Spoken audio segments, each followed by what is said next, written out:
మార్కెట్‌లోకి మంచి ఫ్రెష్ పచ్చి మామిడికాయలు వచ్చేసాయి కదా! ఇవాళ మామిడికాయ పులిహోర చేసి చూపిస్తున్నాననమాట. ఇది నేను చాలా సార్లు చేశాను కానీ, ఎప్పుడు చేసినా మంచి రుచితోని చాలా సూపర్‌గా కుదురుతుంది. సూపర్ ఉంది. ఎట్లా సో, మా చేసినావు? అమ్మతో ఏం పాటు వేసి మీ చేసినావు? అందరికీ కూడా ఈ మామిడికాయ పులిహోర ఎలా చేసుకోవాలో చూపించేస్తాను పదండి. ముందుగా 2 మామిడికాయలని పొట్టు తీసేసి మంచిగా ఇలా తురిమి పెట్టేసుకోవాలి. ఆ తర్వాత నేను ఇక్కడ చూపిస్తున్న ఈ మసాలా దినుసులన్నీ కూడా వేంపుకొని మంచిగా పౌడర్ చేసుకొని పెట్టుకోవాలి. ఈ మసాలా వేసుకొని ఈ మామిడికాయ పులిహోర చేసుకోవడం వల్ల చాలా బాగుంటుందండి కమ్మగా.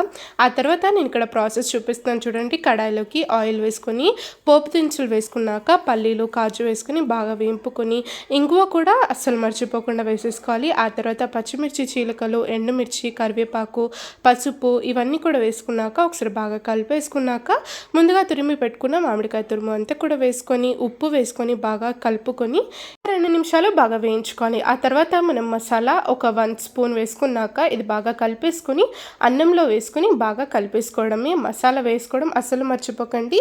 సూపర్గా ఉంటుంది. అందరు కూడా ట్రై చేసేయండి.